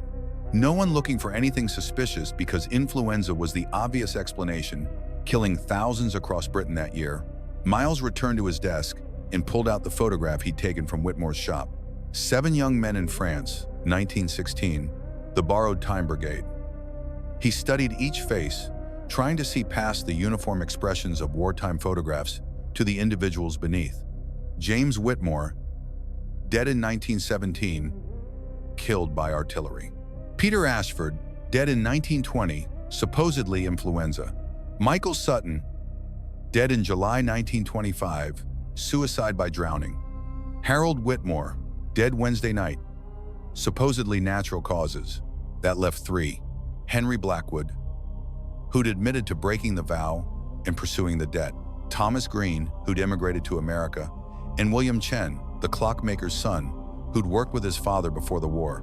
Pearson, I need you to find William Chen. His father runs a clock repair shop somewhere in London. Harold Whitmore had a Mrs. Chen listed as a regular customer. Start with the directory. Check all the horologists in the city. I need to speak with him tonight if possible. Yes, sir. And what about Thomas Green? Should I try to locate him as well? Contact the American Embassy. See if they have any records of a British immigrant by that name. But Chen is the priority. Pearson gathered his papers and hurried out. Miles remained at his desk, the photograph before him, thinking about borrowed time. 7 men who survived when they shouldn't have. 7 men who made a vow to protect each other's families. And now, one by one, they were dying. Was it revenge? Someone settling accounts for broken promises? Was it guilt? Men who couldn't live with what they'd failed to do? Or was it something else entirely? Something to do with that vow itself, with the very concept of borrowed time. Miles's thoughts were interrupted by a knock at the door. A sergeant entered holding a slip of paper. "Sir, message from Constable Pearson. He's found Chen. There's a shop in Limehouse. Chen & Son Clockmakers. He's gone there now." Limehouse. Miles reached for his coat. "That's nearly an hour away at this time of night." "There's a car available, sir. The new one. I can drive you." Modern efficiency, Miles thought. Automobiles replacing handsome cabs. Electric lights replacing gas. The world moving faster and faster. But some things remain constant. Death, guilt, the weight of broken promises. Yes, let's go. The drive through London's nighttime streets was a study in contrasts. The bright modernity of the West End giving way to the older, darker neighborhoods of the East, where gas lamps still flickered and fog clung to narrow alleyways like something alive. Limehouse was a world apart from the Savoy Hotel, a place where sailors and dock workers lived shoulder to shoulder with Chinese immigrants, where the smell of the tempames mixed with cold smoke and exotic spices. Chen & Son occupied a small shopfront on a side street, its windows dark, but a light visible in the rooms above. Constable Pearson stood waiting outside, his uniform making him conspicuous among the locals who passed with averted eyes. "Sir, I knocked but got no answer. But I can see movement upstairs. Someone's home." Miles studied the shop. The sign was faded but still legible, painted in both English and Chinese characters. Through the window, he could see the familiar sight of clocks on shelves, though fewer than in Whitmore's shop, and the general air was one of modest means rather than struggling poverty. He knocked firmly, the sound echoing in the quiet street. After a moment, he heard footsteps on stairs, and the door opened to reveal a young man of perhaps 30 Chinese features dressed in shirt sleeves despite the cold, his expression weary. "We are closed," he said, his English accented but clear. Miles showed his credentials. "Detective Miles, Scotland Yard. I need to speak with William Chen." "Is that you?" The weariness increased, but the man nodded. "I'm William Chen. What's this about?" "Harold Whitmore. I believe you knew him." Something flickered across Chen's face. Surprise, grief, something else Miles couldn't quite identify. "I heard he died." "Heart attack," the paper said. "Why is Scotland Yard involved?" "May we come in?" This conversation would be better conducted privately. Chen hesitated, then stepped back to allow them entry. The shop was neat and well organized. Similar to Whitmore, but smaller, more cramped. A workbench stood near the window, tools arranged with careful precision. The air smelled of oil and metal and something else, incense, perhaps from the rooms above. Chen led them to the back of the shop, where a small office contained a desk, 2 chairs, and walls covered with mechanical drawings and diagrams of clock mechanisms. He didn't sit, instead, standing with his arms crossed, defensive. "Mr. Chen, I know you served in France during the war. I know you were part of what was called the Borrowed Time Brigade." The effect was immediate. Chen's face went pale, and he reached out to steady himself against the desk. "How do you know about that?" "I've been investigating Harold Whitmore's death. I found a photograph. 7 men, 1,916. Harold is dead." Chen said it as a statement, but his voice carried the weight of questions. "You said heart attack, but you're here. You're asking about the war." That means he looked at Miles directly. That means it wasn't natural, was it? Someone killed him. I'm still determining that. But yes, I have concerns about the circumstances. Miles pulled out his notebook. "You visited his shop the day before he died. Your mother brought in a clock for repair. My mother visits him regularly. He was a friend before the war, during the war. After he was James's father, and James was Chen's voice broke slightly. James was my best friend. We grew up together, worked in our father's shops together. When the war came, we enlisted together. And when he died, I thought, I thought taking care of Harold was the least I could do. The vow, Miles said quietly. The vow? Chen laughed bitterly. 7 young fools who thought they understood what they were promising. Look after each other's families, we said. Share our borrowed time. It sounded noble in the trenches, detective. It sounded like brotherhood and honor. And all those words they used to make war seem meaningful. But it wasn't that simple. Nothing ever is. When we came home, those of us who came home, we scattered. Life got complicated. Bills to pay, businesses to run, our own families to support. Peter tried to keep the vow. He sent money to James's father, regularly visited when he could. But then Peter got sick, and Chen shook his head, and the rest of us made excuses. Thomas fled to America. Robert disappeared. Blackwood, the name came out with venom. Blackwood used James's gambling debts as justification to take rather than give. And Michael Sutton Chen's expression darkened. Michael couldn't live with himself. The guilt ate him alive. He'd visit Harold sometimes, bring money when he had it, apologize when he didn't.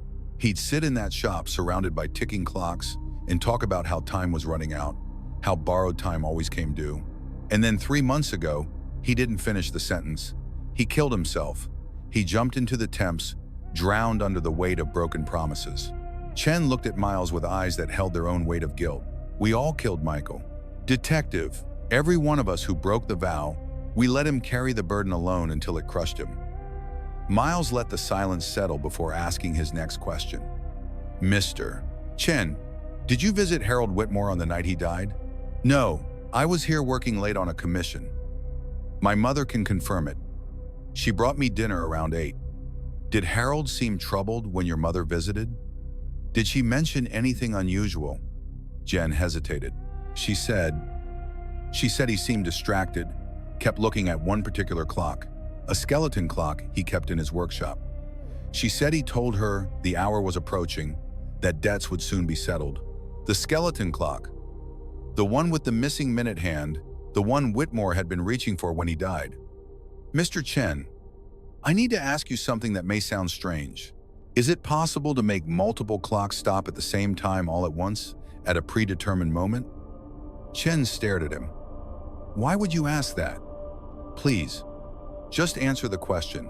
It's theoretically possible if the clocks were all synchronized precisely, and if someone installed a mechanism in each one, a trigger of some kind that would stop the movement at a specific time, it would require considerable skill and access to all the timepieces. Why? Every clock in Harold Whitmore's shop stopped at exactly midnight on Wednesday. All of them simultaneously. Chen went very still. When he spoke again, his voice was barely a whisper. The 12th hour, the hour when borrowed time runs out. You understand the significance? I understand that Harold was sending a message to us, to the ones who broke the vow. Chen walked to the window, looking out at the dark street. He was dying, wasn't he? He knew he was dying, and he wanted us to know that our borrowed time was ending too, that we'd all face judgment for what we'd failed to do. Mr. Chen, Miles stepped closer. Do you know anything about a compound called Demischlaf, twilight sleep? The German sedative from the war. Chen turned. Why? Because I believe that's what killed Harold Whitmore, and I believe he may have taken it himself. The words hung in the air between them. Chen's face showed a progression of emotions, disbelief, comprehension, horror. No, Harold wouldn't. He was devout detective, religious. He believed suicide was a sin. He would never unless he believed he was already dying, unless he was simply hastening an inevitable end. Miles watched Chen carefully. Did he have any medical conditions you knew of? His heart. He'd had pains for months, maybe longer. He wouldn't see a doctor. Said he couldn't afford it. Said it didn't matter anyway. Chen sank into the chair. You think he killed himself? Set up all those clocks to stop at midnight, took the poison and just lay down to die. I think he may have. The question is why and whether he acted alone. Chen looked up sharply. What do you mean? I mean that someone had to give him that compound, someone with access to military medical supplies, someone who knew about the vow and understood what was at stake. Miles paused. Someone like a fellow member of the Borrowed Time Brigade. The implications settled between them like fog. Chen stood slowly, his expression hardening. "You think one of us killed him? You think this is revenge or mercy? Or I think," Miles said carefully, "that 4 men are dead and 3 are still alive. I think vows have consequences, and broken promises create debts. And I think somewhere in all of this is a truth that someone doesn't want discovered." He pulled out the photograph and set it on the desk between them. 7 young men in France, 1916, believing they would live forever because they'd survived what should have killed them. "Mr. Chen, I need you to tell me everything you know about the Borrowed Time Brigade. Everything about the vow, because I believe Harold Whitmore's death is just the beginning. And unless we understand what's happening, there will be more." Chen looked at the photograph for a long moment, his finger tracing the faces of dead men, ghosts from a war that had never truly ended. "All right," he said finally. "I'll tell you, but detective, when you hear the truth, you may wish I hadn't." Outside, church bells struck 9, marking time in a city that never stopped moving, never stopped measuring the moments that led from birth to death. From promise to betrayal, from borrowed time to the hour when all debts come due. Episode 6, The Archets of the Vow. The small office at the back of Chen's shop felt suspended in time, much like Whitmore, but in a different way. Where Whitmore's shop was a mausoleum of silence, Chen was alive with the soft metallic scent of brass and oil, and the faint sweet smell of sandalwood incense drifting down from the living quarters above. The ticking here was subdued, as if the clocks were respectful of the conversation taking place. William Chen sat heavily in his chair, the defensive posture gone, replaced by the profound weariness of a man revisiting a buried past. He stared at the photograph on his desk. The 7 young men, frozen in 1916, their faces grim with the knowledge of their own mortality, yet bright with the arrogance of having cheated it, if only for a day. "The Borrowed Time Brigade," Chen said, his voice quiet, tracing the edge of the photograph with his finger. "It sounds so dramatic now, so foolish. We were just boys, terrified boys." "Tell me about the vow," Miles said. He did not sit, but stood near the workbench, his presence patient, unhurried. He was not an interrogator in this moment. He was a confessor, inviting the story to emerge on its own terms. "It wasn't one event," Chen began, his gaze distant, lost in the smoke-filled skies of France.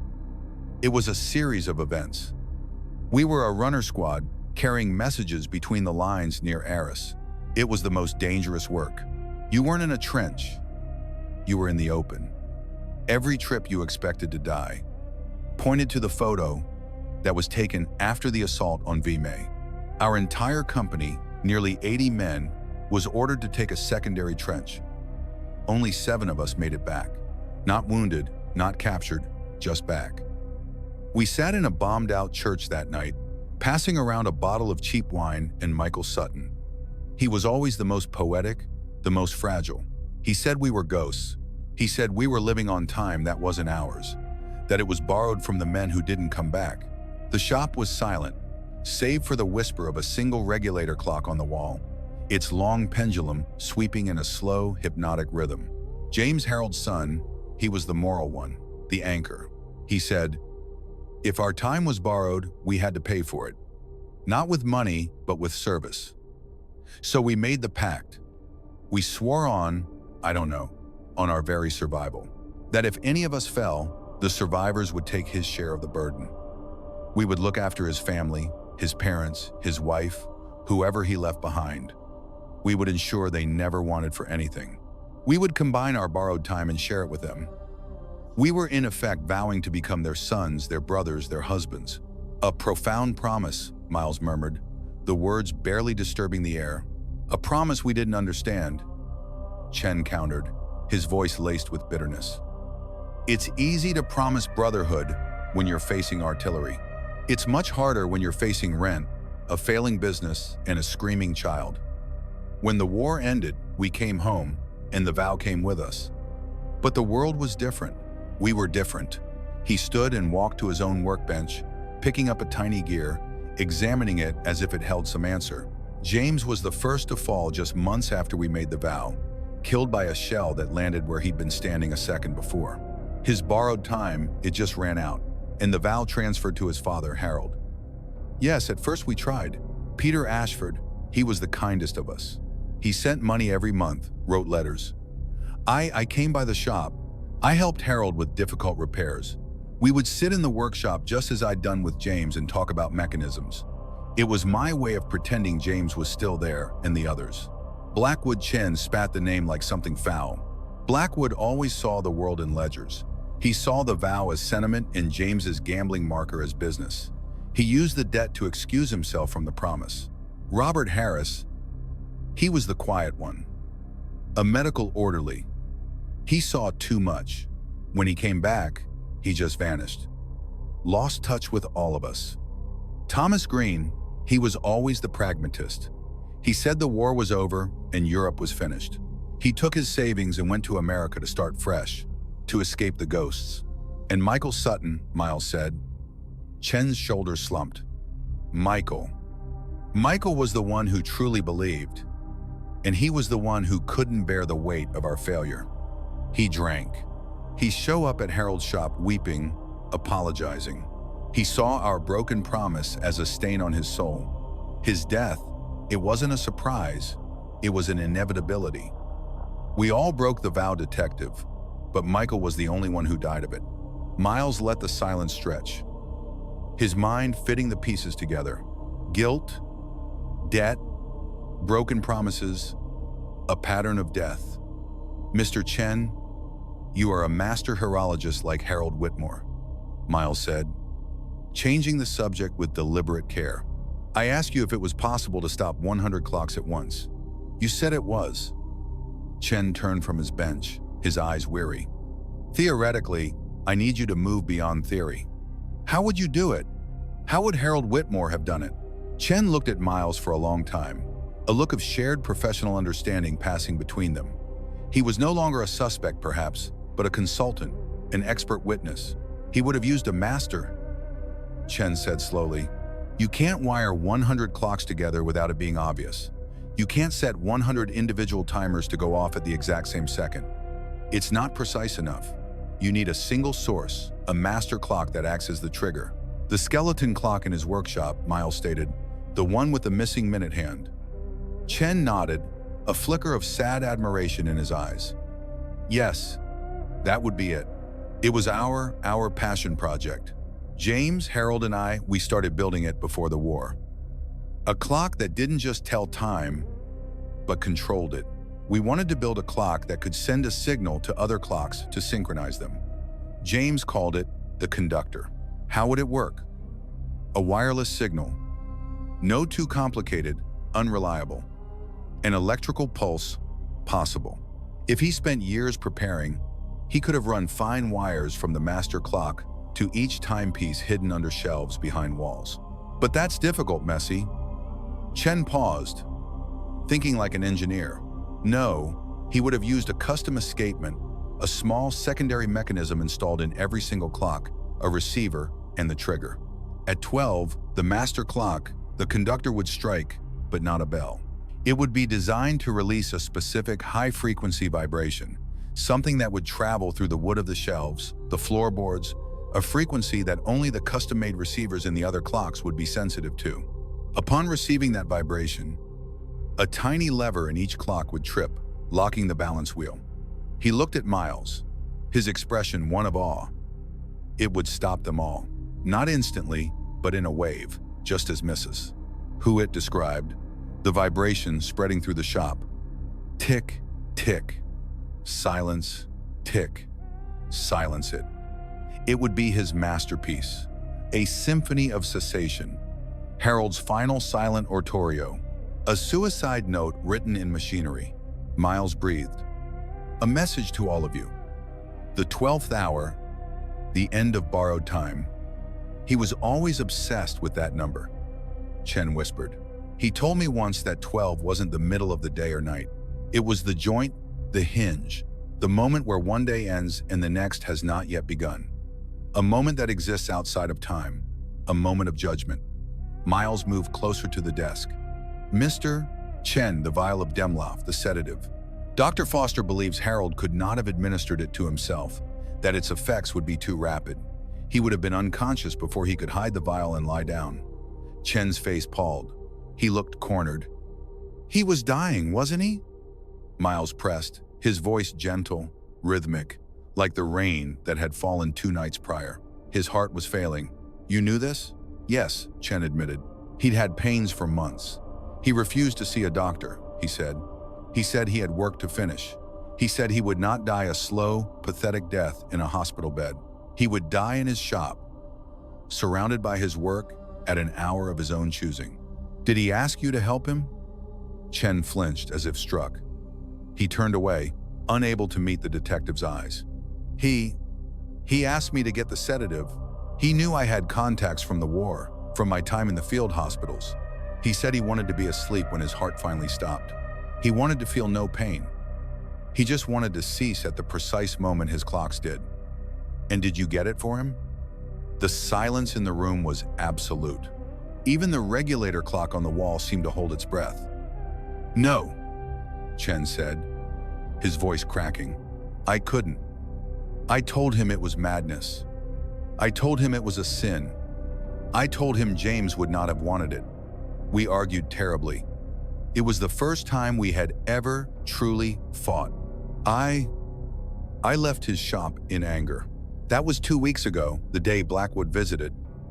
You refused him, Miles said, his mind racing.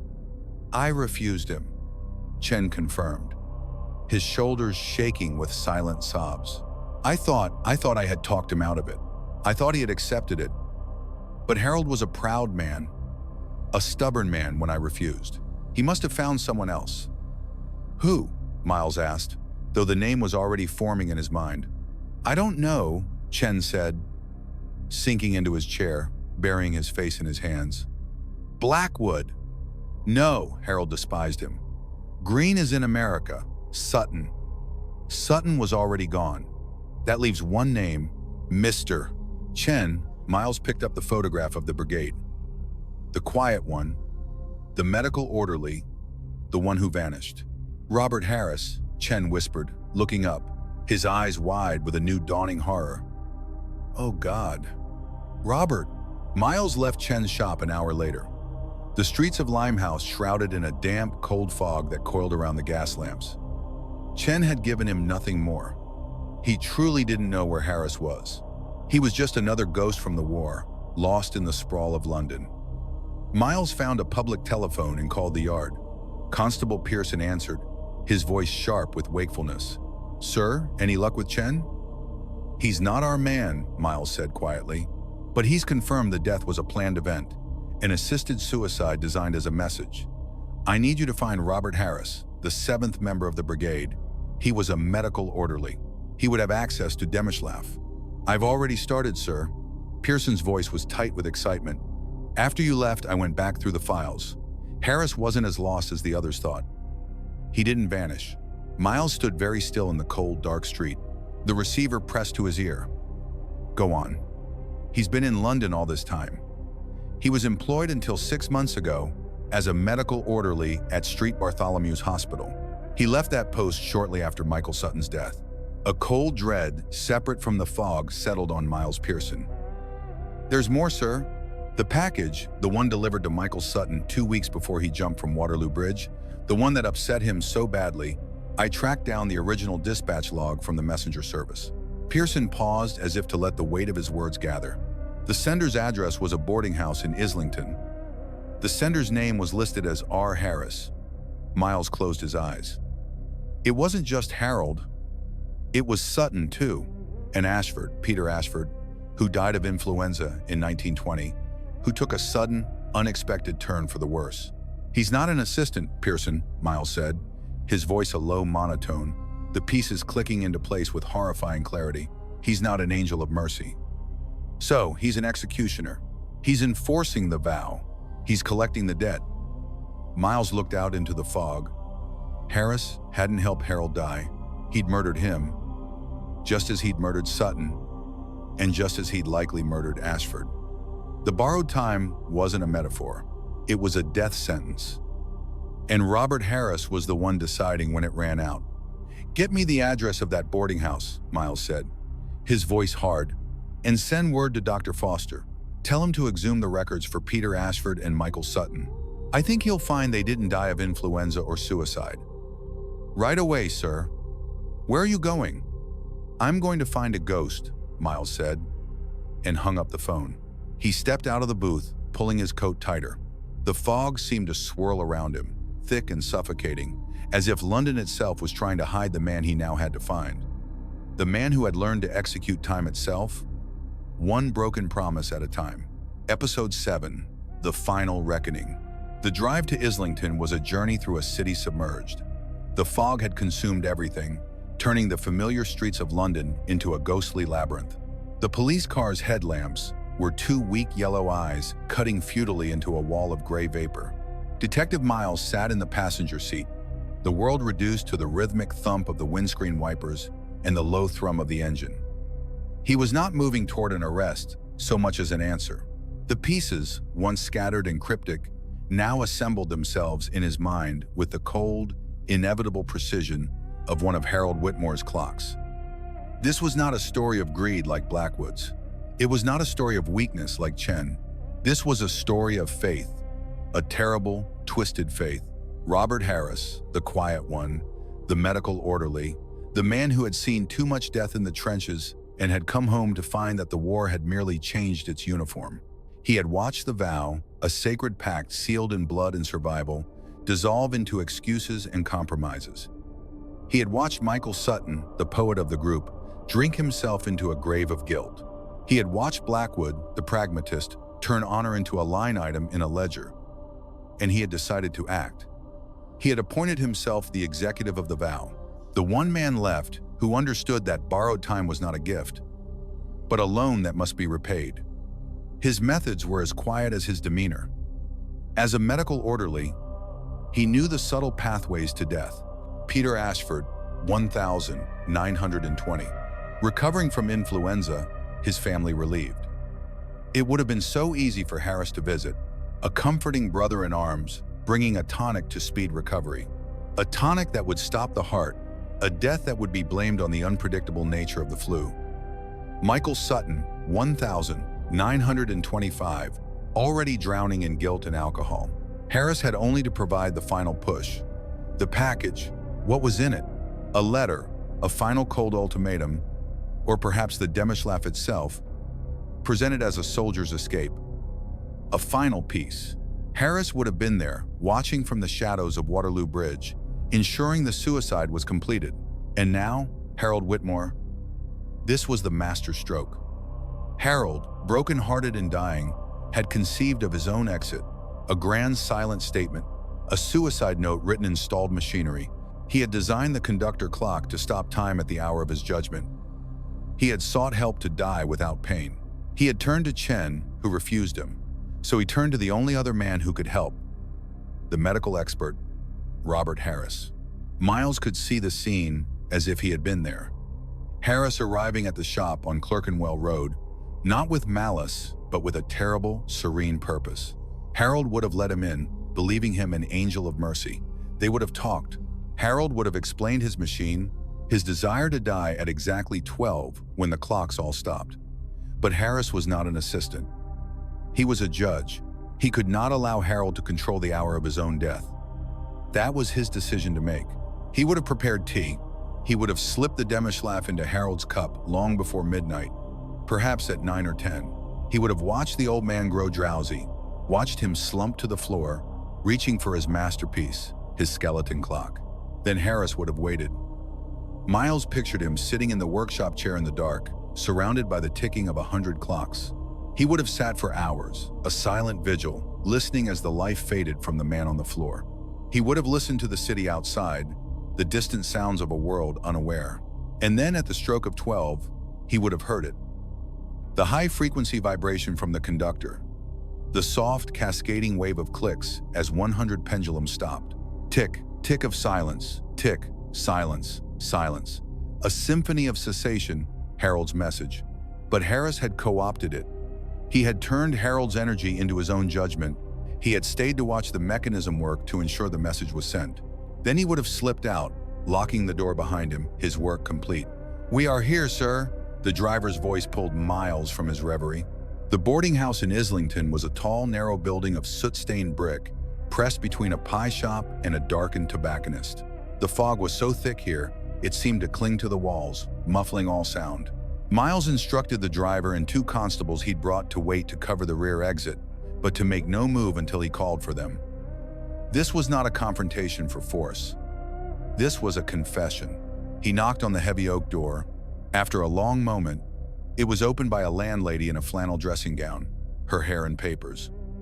"Police business," Miles said quietly, showing his warrant card. "I'm here to see Mr. Robert Harris." The woman's eyes, cloudy with sleep, sharpened with fear. "Mr. Harris, in 4B. He's a quiet man, sir. Never no trouble. Just show me the room, please." She led him up 3 flights of creaking stairs.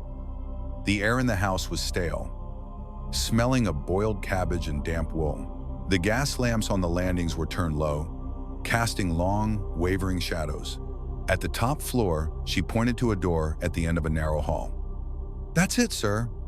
4B. Miles nodded, and she retreated down the stairs, her slippers whispering on the wood. He stood before the door listening. There was no sound, no light from under the jamb. He knocked once. "Mr. Harris, Detective Miles, Scotland Yard. I need to speak with you." A pause, then the sound of a simple bolt being drawn back, slow and deliberate. The door opened. The man who stood there was nondescript, thinner than in the photograph, his face hollowed by time and something more. He was perhaps 35, but looked 50. He wore a simple shirt and trousers, his feet bare on the cold floorboards. His eyes were the most arresting feature, pale, calm, and utterly devoid of surprise. He looked at Miles as if he had been expecting him for a very long time. "Detective," he said. His voice was soft, almost a monotone. "May I come in?" The room was as sparse as a monk's cell. A single iron bed neatly made, a small table with 1 chair, a washstand with a picture and bowl. On the table, under the room's single dim electric bulb, sat a medical bag and a single photograph in a wooden frame. It was the picture of the Borrowed Time Brigade. "You've been busy, Mr. Harris," Miles said. He did not sit, but stood in the center of the small room. The air was cold, the single window opaque with grime and fog. "I've been thorough," Harris replied. He sat on the edge of his bed, his hands folded in his lap. He seemed to possess an unnatural calm. "Peter Ashford," Miles said, his voice as quiet as the room. "Michelle Sutton, and now Harold Whitmore." Harris did not deny it. He simply nodded as if Miles were reading from a ledger. "They broke the vow," he said. "It was not an excuse. It was a statement of fact." "The vow was made by young men in a war," Miles said. "A promise made in fear. It wasn't a contract, it was a blood oath," Harris said, his pale eyes lifting to meet Miles's. "James Whitmore died for us. His time was borrowed and he paid it back in full. The rest. They came home. They lived. They used his time and they forgot."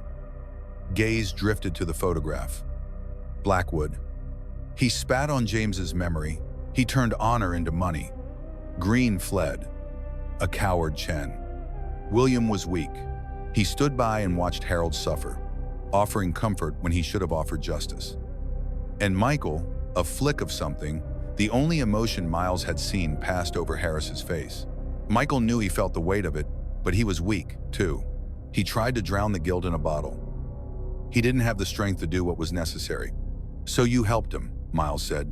"You sent him a package. You met him on that bridge." "He was in pain," Harris said.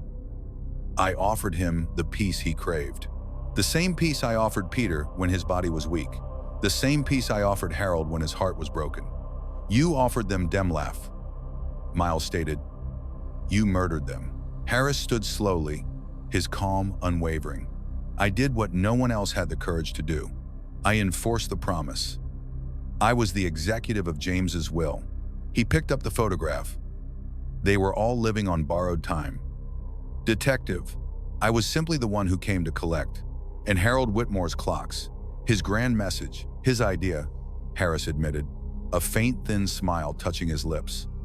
He was a poet in his own way. He told me what he planned. He thought I was his assistant.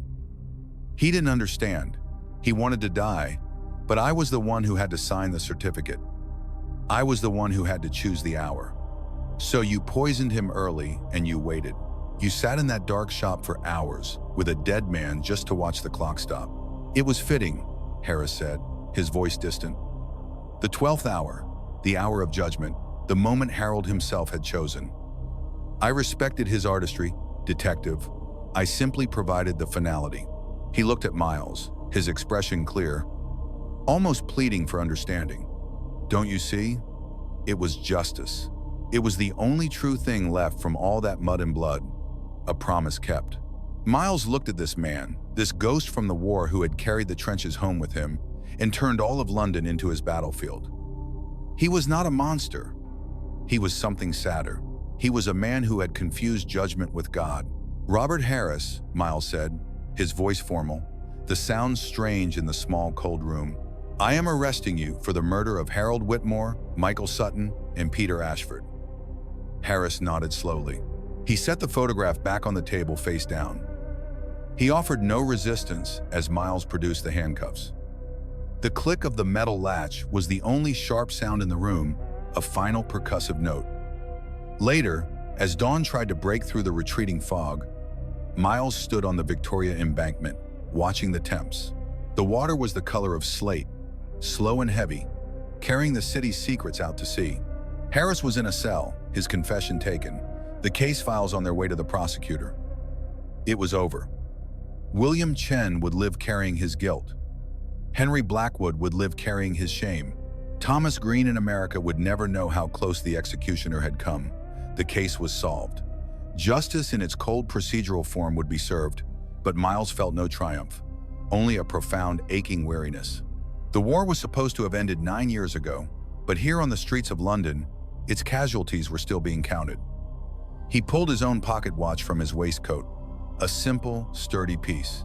He wound it, the familiar, rhythmic clicking of small comfort against the vast silence of the morning. Time, unlike Whitmore's clocks, moved on. It always did. He returned the watch to his pocket, the fog cold on his face, and began the long, slow walk back to Scotland Yard. A man who measured the moments walking through a city of ghosts.